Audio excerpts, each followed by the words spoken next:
પહેલી મે ગુજરાત સ્થાપના દિનની સુરતમાં રાજ્યકક્ષાની ઉજવણી કરાઈ હતી। ડુમ્મસમાં સી ફેસ ખાતે નયનરમ્ય અને આહલાદક વાતાવરણમાં મુખ્યમંત્રીની હાજરીમાં ગૌરવવંતી ગુજરાત વિરાસતથી વિકાસની ઉજવણી કરાઈ હતી। સુરતમાં ગુજરાત સ્થાપના દિવસની ઉમળકાભેર ઉજવણી કરવામાં આવી હતી। ગુજરાત રાજ્યના મુખ્યમંત્રી ભૂપેન્દ્રભાઈ પટેલની અધ્યક્ષતામાં ડુમ્મસમાં સી ફેસ ખાતે ગૌરવવંત ગુજરાત વિરાસતથી વિકાસ અન્વયે ઉજવણી કરવામાં આવી હતી, જેમાં કુદરતી સૌંદર્ય વાતાવરણ વચ્ચે ગુજરાત સ્થાપના દિવસ ઉજવાયો હતો। મુખ્યમંત્રીની સાથે નાયબ મુખ્યમંત્રી હર્ષભાઈ સંઘવી, રાજ્યપાલ આચાર્ય દેવવ્રત, કેન્દ્રીય જળશક્તિ મંત્રી સી.આર. પાટીલ, નાણામંત્રી કનુભાઈ દેસાઈ સહિત શહેરના નામી અનામી હસ્તીઓ આ કાર્યક્રમમાં ઉપસ્થિત રહી હતી।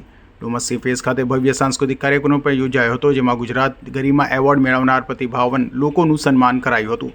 સુરત જિલ્લાની વિકાસ યાત્રાને દર્શાવતા બે પુસ્તકો, વિકાસ વાટિકા અને કોફી ટેબલનું વિમોચન પણ કરાયું હતું। કાર્યક્રમમાં રાજ્યની કલા અને સંસ્કૃતિની ઝાંખી જોવા મળી હતી, જેમાં 250થી વધુ કલાકારો ઉપસ્થિત રહ્યા હતા। તો લાઇટ એન્ડ સાઉન્ડનો અદ્ભુત સમન્વય ડુમસ સી ફેસ ખાતે યોજાયેલ કાર્યક્રમમાં જોવા મળ્યો હતો। વધુમાં મુખ્યમંત્રી ભૂપેન્દ્રભાઈ પટેલે પીએમ મોદીના નેતૃત્વના વખાણ કરતા જણાવ્યું હતું કે જ્યારથી નરેન્દ્ર મોદીએ ગુજરાતની કમાન સંભાળી ત્યારથી રાજ્યની વિકાસ યાત્રા તેજ ગતિએ પાટે ચડી છે।